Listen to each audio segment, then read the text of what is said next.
Makeup is crazy today, y'all. It's all good. Hi. Oh, hi. Hello, hello. How are you? I'm all right. How are you? I'm not too bad. Bit Not tired, too but good. I'm good. I'm excited to have you. So we're gonna Can you jump see me right okay? I can see you okay, yeah. Good lighting. Awesome. I hear kind of my voice in the background. Can you hear me clearly? Yeah, I can hear you clearly. Okay, good. As long as you can hear me clearly. Yeah, it might be my Wi-Fi. It can be a little bit touch and go. It's okay. It's part of the experience. It's all right. All right, so I'm gonna hop right in because Instagram literally cuts us off in 1 hour, and I want us to get as much of you as possible. Okay, so I do a little intro in the beginning just to explain to everyone. Hi, everyone. Welcome to. This is my account, but this is through High Femme Curations, which is a little multi-layered baby project that I've been working on to really create a platform to highlight queer femmes in the burlesque industry. So yeah, today we have Banbury. So I'm gonna do a little intro for you, Banbury. If any of it's inaccurate, you stop me. Okay, go for it. So Banbury Cross is an intercontinental headliner who has been titillating and electrifying audiences all over the world for the past 11 years. Is that right? No, we're coming up for 12 in November. 12 in November. Okay, almost 12 years. She's an old gal. She is currently ranked number 24 influential burlesque artist in the entire world. She's been on the biggest stages and one of the most sought-out performers. She is beauty, she is fire, and she is great and grace, but above all, she is Banbury Cross. That's my intro for you. Yeah. Hi. Yeah, thank you. Yeah, I might take that for the website that I'm not building. Oh, you can totally have it. Absolutely. Thank you. So everyone, thanks for joining us. Banbury, I'm so excited to have you, especially because I think your perspective, just being where you are, is so special and necessary for the rest of us to hear. But usually what I've been doing, I've only had one of these with Sarge. Sarge was my first guest, but because it's under High Femme Curations, the first question I like to ask for people just to get to know your story a little bit is like, what has been your like queer journey a little bit? Just to give you some context for that, like Sarge and I were talking about how, you know, both of us didn't know how queer burlesque was and how surprisingly awesome that was for us. And yeah, so what was that like? I mean, when I first started, it wasn't really such a thing, and it's been over probably the past 4 or 5 years that you know, queer performers have started kind of really coming forward, and you guys have got so much to say, and you're doing it in such beautiful ways. And what I've also noticed is the how inclusive the queer burlesque scene in particular is.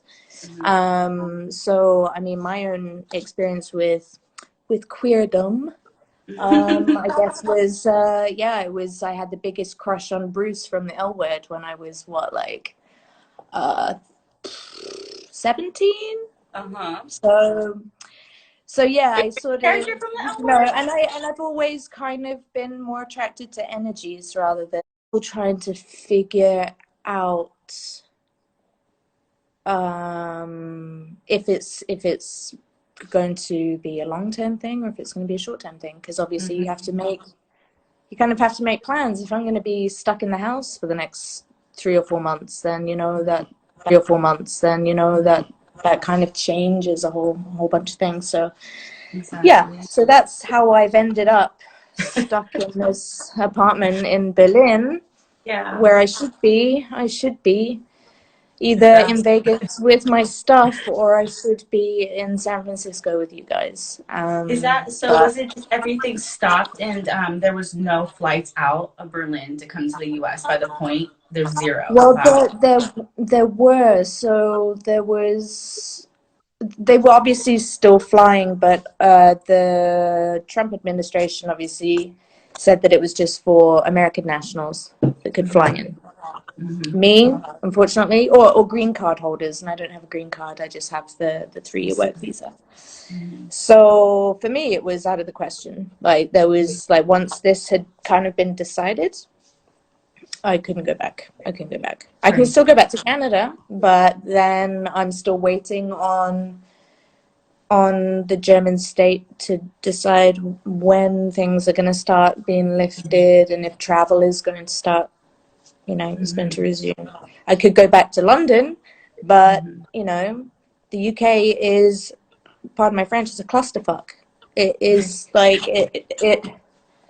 I cannot believe it. Well, I kind of can, but I can't. And I'm really worried for my friends that are there, for my family that are there, so, and for me to go back there, for my own sanity, I just thought it was best to stay in Berlin that seems to have their shit together. I mean, Germany seems to be doing all right.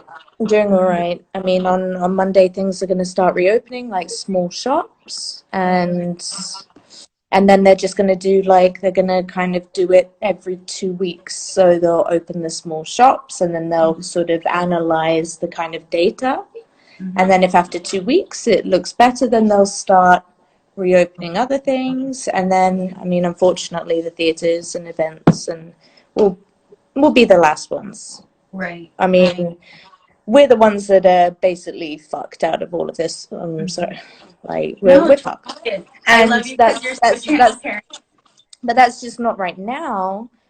This is going to be for years to come. Because, we are at the bottom of the pyramid. We're the first people to blame if anything goes wrong. But, when something like this that is completely out of our control, and a lot of us work for ourselves, a lot of us have families and bills to pay, but exactly. when we're somehow not considered, I don't know, essential. Which is the government taking care of you guys at all in Berlin? In Berlin, so yeah, the government they've basically given a package for freelancers and small businesses, which, I mean, the application takes like a couple of minutes and the money's in your bank account in a couple of days. Wow. So if you're a taxpayer, I mean, I'm not a German citizen, but I lived here for 4 years. And even though I haven't been here for the past year and a bit, even I was able to get that financial aid, which I was super thankful for. And then, I sort of, obviously having all of this time to reflect on things, where it's like, I remember signing that contract and going, I really don't want to go back to Berlin. I said goodbye to Berlin. My new life is in the United States. It's with you guys. It's with a man that I've met, and all of these things. Bright, bold, beautiful future, land of opportunity. Yeah. I didn't want to come, and actually, I kind of think, Jesus, if I had been in Vegas, stuck, I would have been fucked. Absolutely fucked, and. Because, I wouldn't have had the contract work, so fortunately I got paid for that, but then I'm not an American citizen. Right, you wouldn't have gotten any of the benefits. No, I mean, my visa it's a work visa that is based on, I can't file for unemployment. None of these things. I would have had to have come home anyway. So I think, actually, thanking the universe, thanking my lucky stars that actually those decisions that I made, as much as I really didn't want to make them, have meant that actually the next year is not going to be it's going to be shit, but it's not going to be as shit. Right. Yeah. So it sounds like Berlin was the best place for you to be, practically to have your essentials kind of met and taken care of. But I know emotionally your support system is everything outside of Berlin, right? Well, exactly. Your partner, my family, my friends, my partner, everyone is outside, and I'm keeping in touch as much as I can. But time zones, all that jazz. Everyone's going through their own little journey. And I was talking to a friend, and we both said the word journey and kind of hate the word journey. But it's we are all on an individual journey, and how you are dealing with this is completely different to how I'm dealing with it. So if I call you and you don't pick up because you don't want to see it, you don't want to talk to anybody, that's your thing. And I'm understanding that actually, you know, when people are ready, they will come. When I'm ready, I will contact. And we're all just finding that individual balance. And some people are taking longer, some people aren't. Right. And, you know, it's just that wave that we all have to fucking surf. And, you know, Well, that's like, that's I it. think, super poignant because everyone is responding to this differently, right? So you see some people being like really just on the go mode, active, kind of not even stopping, you know, at any Yeah. point, especially with like creating and stuff. And then you see some people just like I haven't heard from them at all, or you know, people somewhere in the middle. So it's like I love that you have compassion for understanding that everyone's responding to this differently, and like you can't take Yep. anything personally right now. You just can't, especially with like how No, people are. definitely. And but then there's also, and I'm loving seeing the creativity that everyone is kind of, you know, I've got all of this free time.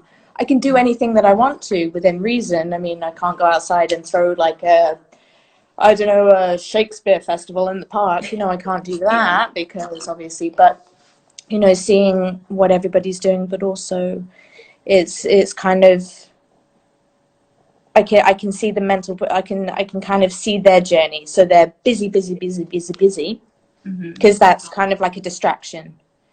And we just need to be there when these people crash. And they are going to. We've all had our moments where we've crashed. I've kept it very on the down low because for me it's very much a process of, okay, the one thing that I really identified with for the past 12 years of my life, I mean, it was the only job that I've ever had.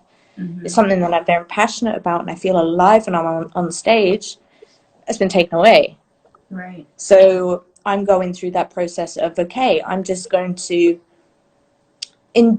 not enjoy, but just, okay, who am I without burlesque? And this is kind of, you know, I'm posting shit and, you know, whatever, like throwbacks or my training nonsense. But, you know, for me, it's been very much of like, no, actually, who am I when everything else is taken away? Right. Right. Because, and I think the burlesque industry is unfortunately become this kind of thing where it's so important. It's so important. It's like we're curing cancer sometimes, you know? It's like, seriously, we're just taking our clothes off for money. Yeah, we are creating a memory and a moment and an experience for an audience. I get all of that.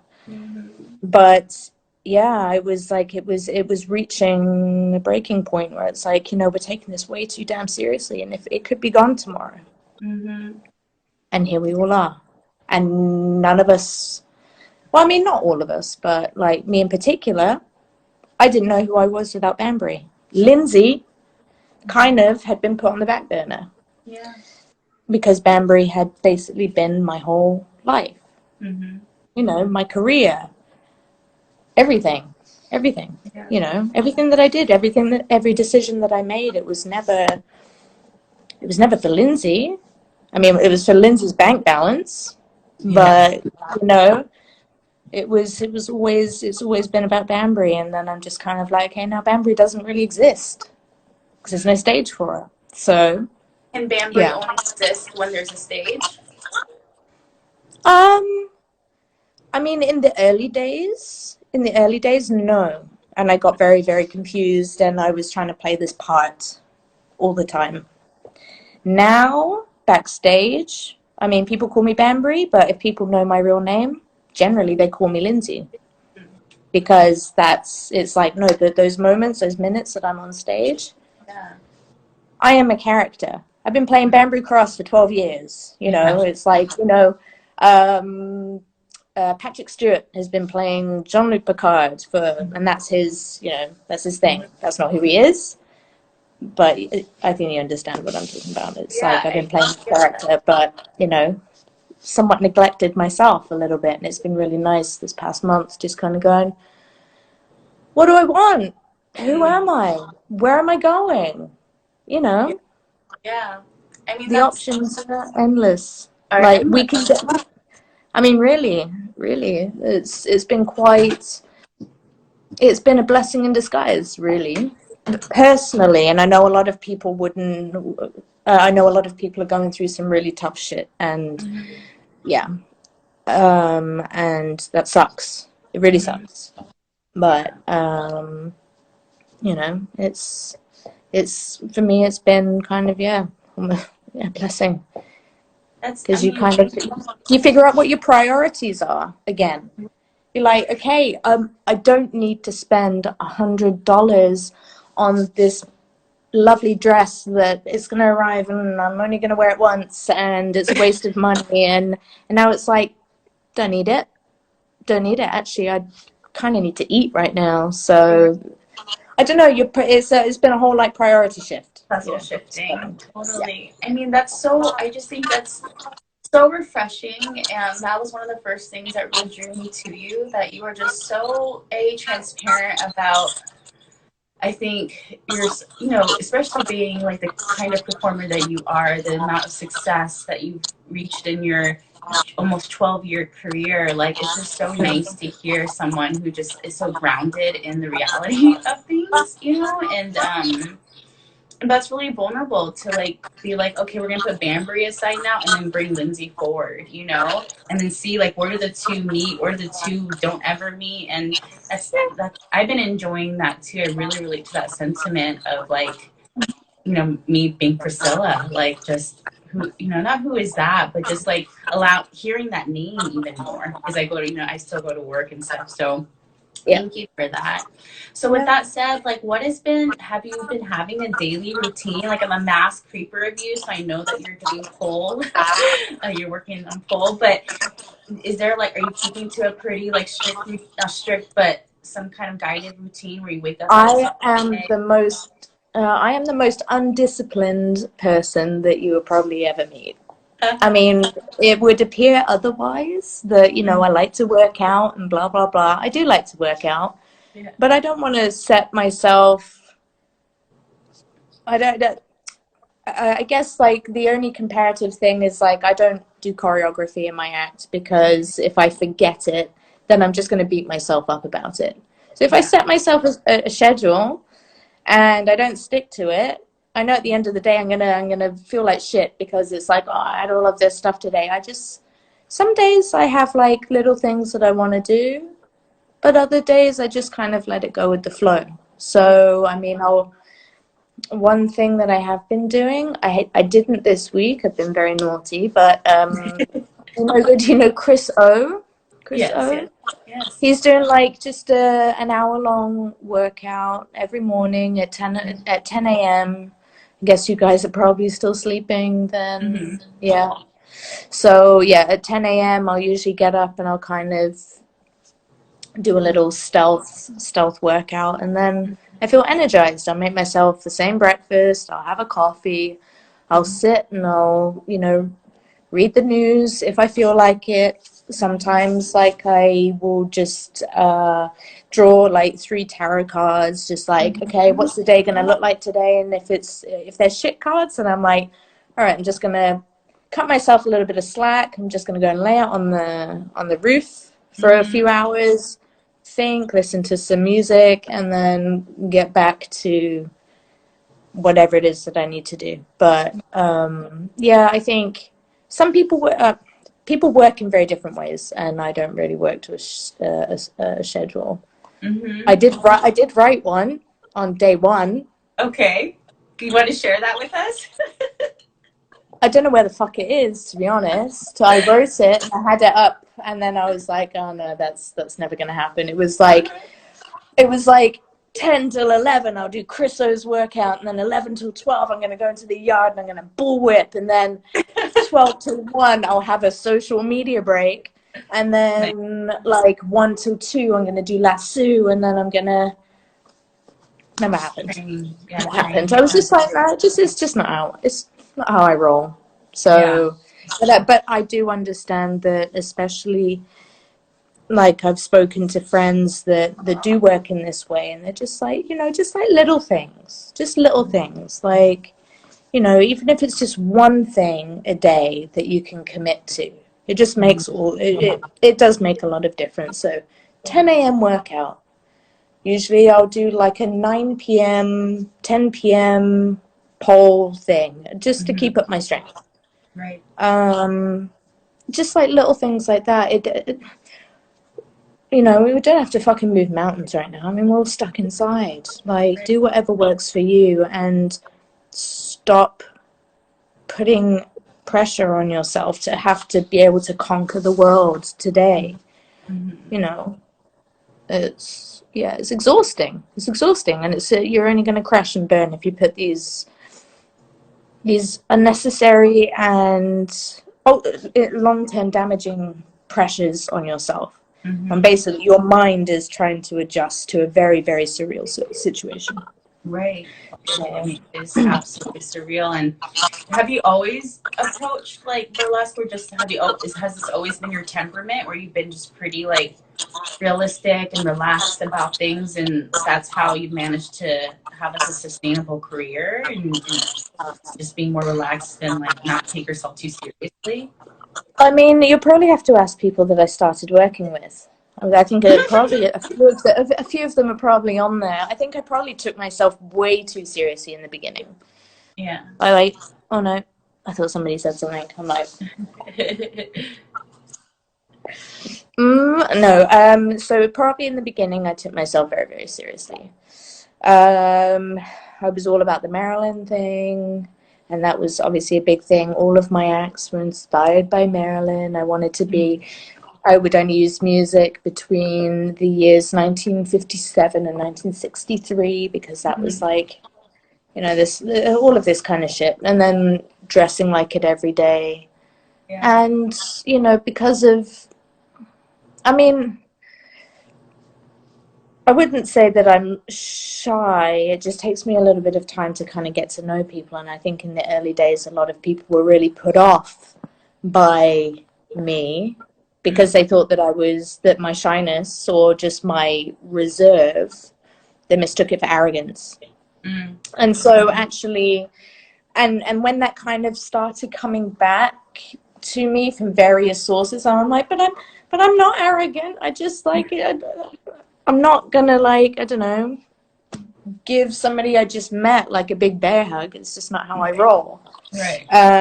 But over the years, I've sort of, had to kind of adapt to that and, just kind of go, I know that this is how I operate, but me being personable, me being friendly, me having a smile on my face when somebody walks into the room that either admires me or that I've met for the first time, it makes such a huge difference. And that's just something that both comes with age and experience. Like just being on the scene for such a long time, you kind of go, all right, it's Does that make sense? Absolutely. Yeah. But I think don't take yourself too seriously. Again, going back to what I said before, I mean, we're taking our clothes off for money. Yeah. That's it. That's the biggest it. service that you can do. I mean, you can take yourself seriously to a degree. So obviously, if I'd never taken myself seriously, then obviously, I'd still be paid like $20 for a gig. But obviously, you know, taking yourself a little bit seriously, you start to have more self-worth, and then you realize your value and your place within the industry and your value within the industry, and it just takes a little bit of time to figure that stuff out. But early days I was like really serious, really focused. I mean, it's definitely like, I'm in my early days, and it's just like, it's hard, it's intimidating to come into the scene, and I think a lot of it's trial and error, and I think, but ultimately being like always rooted in like who you were before you were ever on that stage. Like you said, it sounds like you've always had a strong connection to who Lindsay is, even though Banbury wasn't the light, and I think I mean, the only reason why Banbury exists is because I hated Lindsay. Like, it was like, I I don't want to be me. I don't want to be me anymore. So I'm gonna create this character that is like everything that I've ever wanted to be. Interesting, yeah. And yeah, you sort of, and that's why I was so like serious about it, because it was like, I don't want to be Lindsay because she sucks. She didn't suck. She was just very young. She was 20 years old. She didn't know shit. You know, Yeah. she just came out of university. But, Yeah. you know, this kind of self-loathing kind of made me go, right, I'm going to create this character. Because I came from theatre, so I kind of did that. But yeah, like, that's how I kind of got into burlesque, I guess. Yeah. But, yeah. That's awesome. I mean, But now, yeah, it's kind of all kind of come a bit full circle, and it's like, okay, well, now Banbury kind of sucks. Well, she doesn't suck, but she doesn't really exist anymore.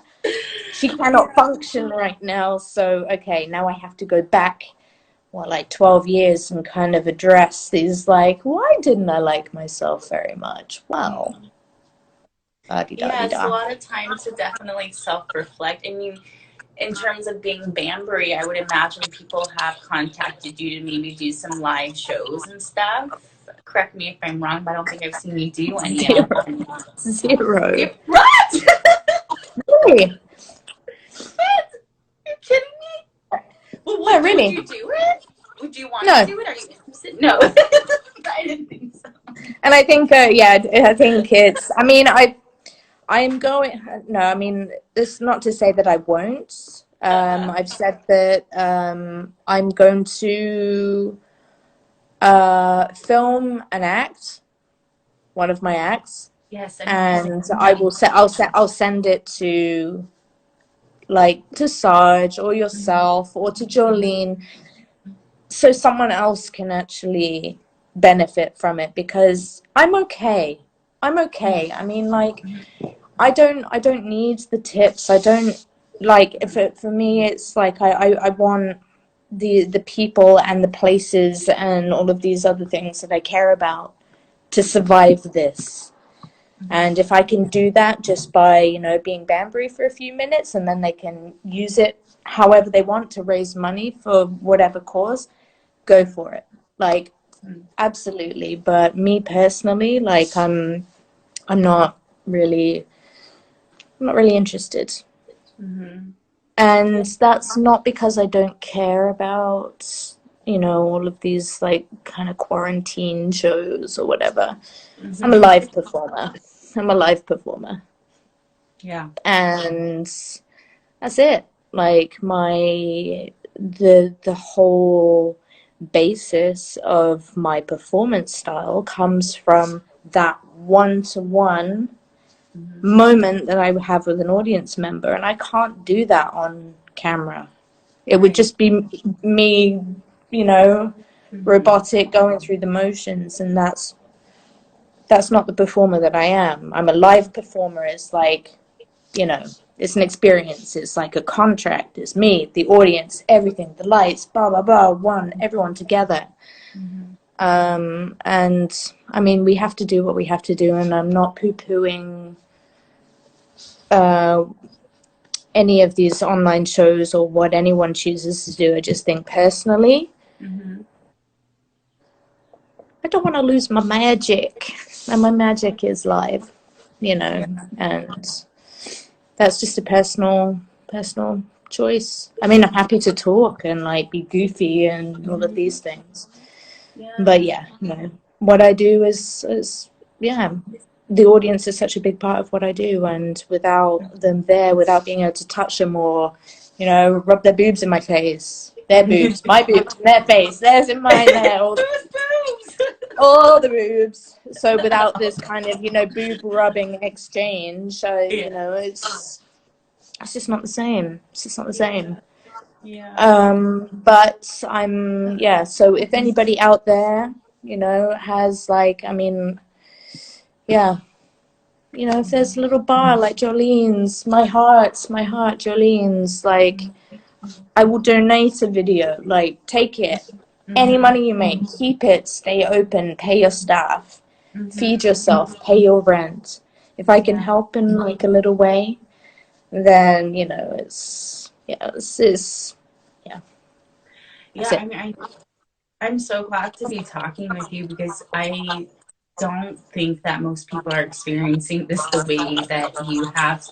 In addition to that, like, I don't think they're approaching all of this in the way that you are either. I think, you know, in any artistic platform or industry, there's this pressure to continue to be relevant. And a lot of people think relevant is like always creating, being seen, all those things. And, you know, while that's work to do to just adapt with the times, but I love that you're so certain and clear about what your burlesque is, and it doesn't exist without a live audience. And it's true. I mean, that's the truth, right? Especially in Yeah. this particular art form. Yeah. Yeah. Yeah. I mean, if tomorrow it was declared that, you know, all of the live theaters or whatever were to close, there's no more burlesque.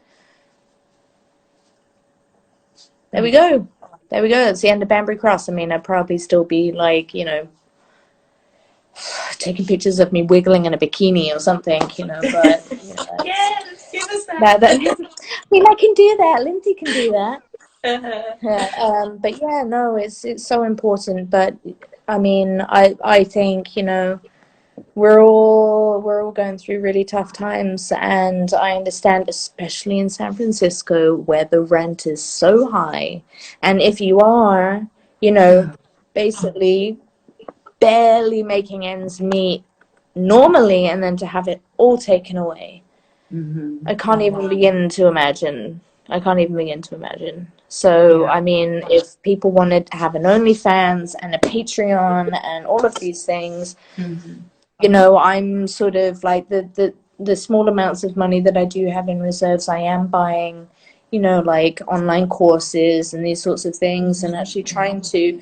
And if there is anyone out there that really, really is fucking suffering, like I mean, I've been fortunate to have been given money from the state. So if Mm-hmm. anybody needs anything, like, just like, honestly, send me a message, because I can help out, even if it's like a meager, what, like, you know, $100 here and there, you know, it's literally the least that I can do. So, Yeah. I mean, yeah. that's really amazing. I mean, that you have that access and that security. I think that you're right. A lot of like people's response to creating all these accounts and stuff is in response to the fact that literally their income has stopped. You know, like I'm fortunate where I have income that didn't come from Mhm. burlesque. You know, right now. And but even then it's still a struggle, especially in San Francisco. Right, it's a constant hustle to even be able to just Yeah. yeah, keep it pushing. But I think what you agreeing to come on this is one of the biggest service like anyone can do, really, because I think people hearing what you have to say, and like I feel like that's so healing for a lot of people. Like that's what I want this to be. It's like to hear someone like you say, "Hey, like I'm struggling too, but this is my reality. I'm staying quiet. I'm reflecting, and you don't have to create." Like one of the things that I love seeing you post a few weeks ago was there's like a meme circulating around of someone like, if you're not creating, if you're not producing, if you're I whatever. got so angry over I this. know, I saw that. And I remember you're just like, fuck off. And that Well, was this so is the great. thing. It's like you can be motivational, but this one was just like, it stank of shit. Like it was just like, it's motivation. No, it's passive aggression masked as motivation. So it's like, if you're Mm, not doing this, then you're not disciplined enough, and you're not doing your part. No, no, no, no, no, darling. Everyone is different, and do not shame me, and do mm, not post this with the intention of shaming others into feeling like they're not doing enough or they're not good enough. Burlesque is already full of that kind of mm, horse shit. mm-hmm. It is already, like, it's already full of it. Right. So when we're all kind of struggling and we're all trying to figure out what the fuck to do, and why, like, this whole new situation, and then posting that, I'm like, no, no, Yeah. no, no, no. You need to actually, like, because a lot of people can be like really affected by that. Like if I, you know, if I wasn't the person that I am, and there was somebody who's going through a lot of shit, you know, as a burlesque performer, a new burlesque performer, really unsure of themselves, and they come out of this, you know, in end of May, June, and they're like, shit, I didn't learn a new skill, I don't have a side hustle, therefore I am worthless. I'm like, no, don't do that, because everybody has their own journey. But everyone has their own journey. It's so funny. My journey. I'm on a journey. It's a journey. I love the word connection, and I love the word journey. I mean, fine. It's just a word, but it was just like, yeah, I hear it a lot. But no, and I've been using it a lot. And, you know, yesterday, you know, I'm lucky that in my building I've got 2 dancers from the same show that are still here, and I love them. And I mean, we don't see each other every day, but because, again, they're going through, and how I described it to them is that we're all surfing a wave. Sometimes you're up, sometimes you're down. But that doesn't mean that everybody is going to be up here when you're up here. Some people are still going to be like down here. So it's kind of like just remembering that not everybody is like dealing with this with it as well as you are. That's not to say that they won't, but right now, and it's again going back to, you know, sometimes you call someone and they don't pick up the phone, and you just kind of go, okay, when they're ready. You just have to let people be and get on with it and surf their own fucking waves. And we're all going to get through it. Like, this is the thing. Like, I hope this isn't forever. It's not forever. It's not forever. But, you know, going back to this meme, I was like, it's all going to be fine, but don't fucking shame me if it isn't. Or if I don't achieve the amount of things that you do. Or, you know, if I'm not, like, fluent in Cantonese in the next 3 months. You know, like, don't shame me. How dare you? You know, I washed my hair once this week. Don't you fucking shame me. You know, Totally. do something. But if you want to achieve something, then do it. Like, you have this time. So, like, for me, like, I always wanted to learn pole. I kind of started it I went to a class in Vegas, and I was like, this is kind of cool. Came here, started doing it again, going to classes. Then the lockdown, I was like, I'm gonna fucking buy one. Yeah. And I'm gonna do it. I'm gonna do it because I want to. And that's not to say that everybody needs to do pole, but it's just like, you just find your own thing. You can do anything. You can do anything. But I'm not doing that to prove to anybody else out there that I've achieved something during this quarantine. Right. That I really put my time to good use. Well, I mean, even if I came out the other, you know, on the other side, you know, 50 pounds heavier, you know, drinking problem, with, you know, a load of stray cats that I pulled off the street. That's my choice. Achieve nothing. You know, that is completely my choice. That is the way that I want to deal with it. So yeah. So if I see any more of these kind of these just shitty memes, they're gonna get shat on by me.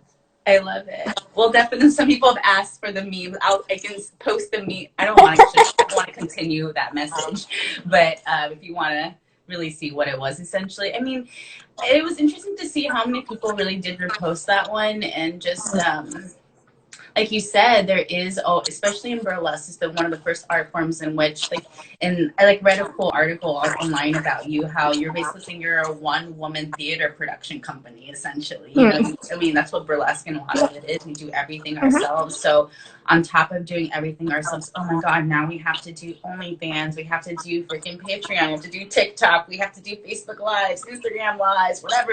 And it's just, I know I have no money, so I have to make my own costumes all of a sudden, and you're like, yes, you'll drive yourself crazy. And I think you're right. Like, I think I really relate to that. And I think for me, it's like you said, similarly to you, I think burlesque is so much of that live interaction too. And so for me, I was like, one thing that popped up was like, oh, my background in journalism. What do I love? I fucking love talking to people. It's the story behind the art, the story, the person behind the art. And like, you are so incredible and so intelligent, and your perspective is so refreshing. I see people here just really needing to hear what you are saying to all of us. So I think, I mean, if there's anything that I can say to, like, if anyone needs to hear it, it is going to be okay. It is really going to be okay. I don't know how, I don't know when, but it will be. It just always will be. And we just all need to kind of sit together and be there to listen to people when they're feeling really low, and check in on people, and just like the little things that go beyond our career. Like, I mean, I can't check in with every single fan, but it's gonna be fine. It's really gonna be fine, and I'm gonna be home real soon. Yes, we want you here. And I know your partner is here in the Bay Area too, and that must be probably the hardest thing, to not have your lover with you. Yeah.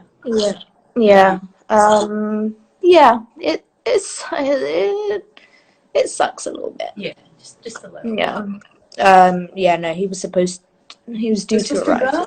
Yeah. This week. Oh, well, the end of this week. So yeah, it's not easy, but again, it's all going to be fine. Whatever will be. And I think, that's kind of the attitude that we need to have, especially like if there's anyone out there that is separated from their partner, from their soulmate, from whoever, it's all going to be fine. It's just going to be fine. There are worse situations. And also, a friend of mine, I was sort of, when I realized that actually the likelihood that he wasn't going to be able to come here, I was like, really, for a couple of days, just like really like, fuck, when am I going to see him again? And she was like, I know that you're feeling really selfish and you want him in your bed ASAPio. But right now, you have to think about, you love him. So, just remember that you want him to stay healthy. Because you're not going to be breaking any bed if he's dead. So, and I was like, actually, no, actually, that kind of put it into a less selfish perspective. Because obviously you're being so inward and you're kind of going, no, actually, I want him here so bad, but I want him to be healthy. His health and his life is a lot more important than, getting busy. Because we'll get busy again one day, and it's fine. It's cool. It'll be epic when it does. I know. It will be. But no, and that just really kind of hit it home, that it was like, no, I'm sulking. I'm like, he's not coming. But then I'm like, actually, he means too much to me, that I would rather that he stays home and that he's safe and that he is healthy and not dead, Well, that's like one of the trickiest part of this pandemic. It's really about almost recognizing your own selfish desires and needs, and having to consciously put those things aside for like the health. It's the constant reminder of that, right? Yep. And it's a daily battle. It's the daily battle, because I mean our sense of normality is just completely shifted, just like literally overnight. So yeah, like usually, you go to the supermarket, you like bang bang bang bang bang and do my thing, because I got shit to do. But actually now in the supermarkets, everything is a lot slower, and you're being a lot more conscientious about, there's an old lady who's, doing her thing. I'm just going to keep my distance from her. And if she takes 15 minutes to choose that brand of butter that she wants. I am going to stay here and I'm just going to allow her to do her thing. And yeah, it's just like a completely different shift.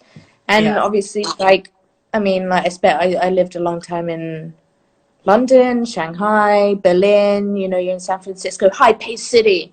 You know, it's like I wanted it yesterday. You know, it all has to be super, super fast. And now we have to, like, really just, just chill. You have to queue to go into the supermarket. And that's okay.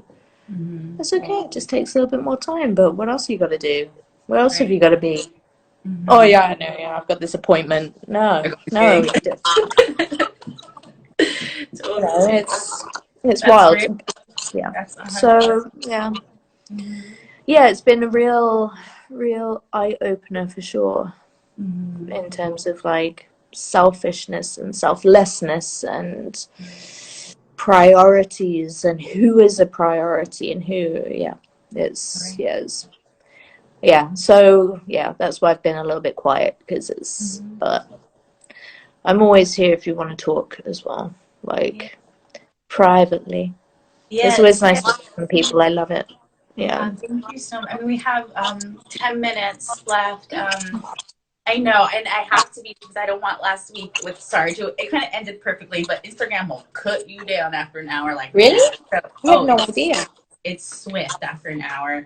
But gosh, this was just been, it filled my cup so much. Like, I work in healthcare, and every day it's like so like so to like know that, like, I was looking forward to this so much, and you just totally like enlivened me again with your words and your energy and your perspective. It's so I think unique and so like refreshingly real. So thank you.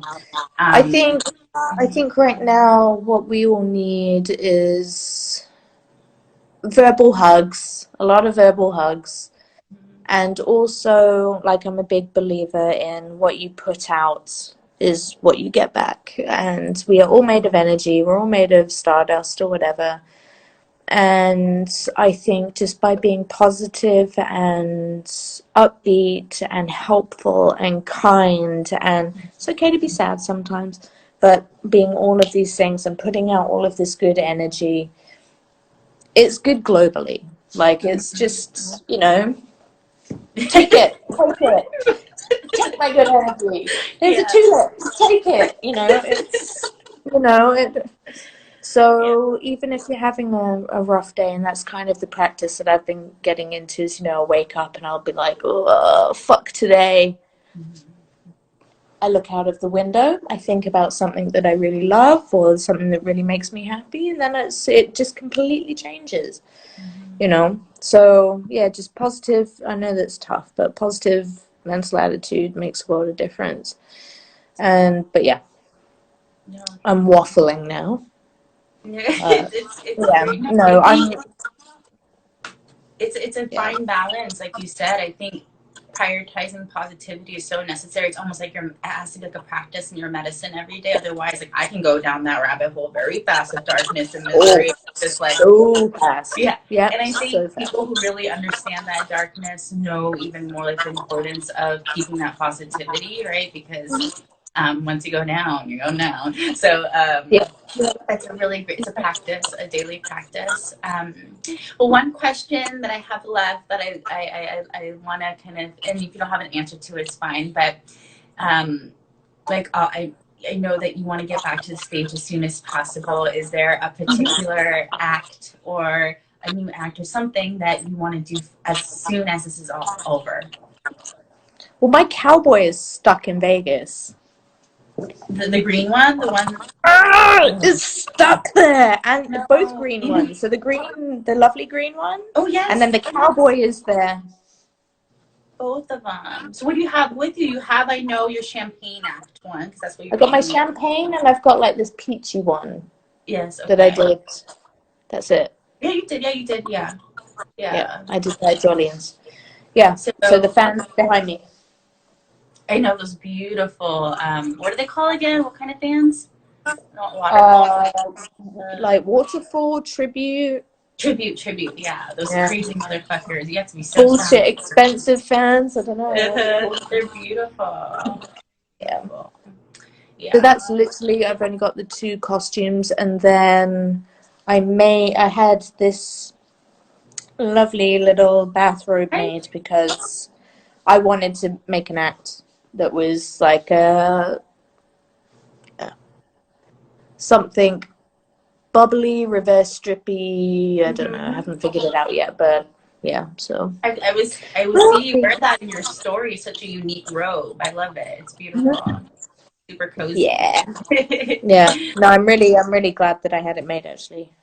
But Yeah. yeah, it weighs a ton, so getting it back to the States is going to be really fun. I have to just wear it. Yeah, Well, we all can't them wait to have kilos, you. What was that? all those kilos. All those kilos, I need, yeah. need all the Keeping all of kilos. us fit. We're pound over here. But I know kilo because in Japan it's kilo. So, Oh, really? like, yeah. How many kilos? How many kilos to a pound, or Isn't it pounds like to kilos? two something, 2.5 ish? I have no idea. Well, in England, we do Anyone have stones, an and answer out there? we do stones. So like, there's 12 pounds in a stone. I do not know stones. Oh, Britannia. Territory It's a over here. strange Oh, place, and then we're Oregon says miles. We're 2.2. miles, but then meters, and Yes. then yeah, it's like pick a side. Yeah. Pick a side. Are you gonna adopt our ways once you're permanently out here again? Well, I've been trying to learn Fahrenheit, which is a lot harder than it.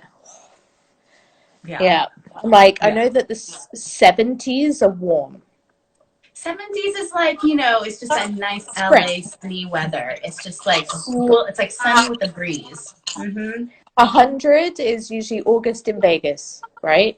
100's hot. Which is like, whoa. Yeah. Yeah, yeah, yeah. Yeah. You've got it. Yeah, and it really blows my mind now that like especially Beehoff has been moved to the end of. I want to talk about that with you too. We can like pick up on that. Maybe it has to be a part 2. But I know that you would have applied had that not been moved too. I remember you mentioning that. Or Wild. Anyway, maybe it might not even happen. I mean, honestly, I hope it does. But we'll see. it's We'll see. I yeah. mean, Vegas. Burning Man got Huh? canceled. Burning Man Oh got shit! canceled. Really? Yeah.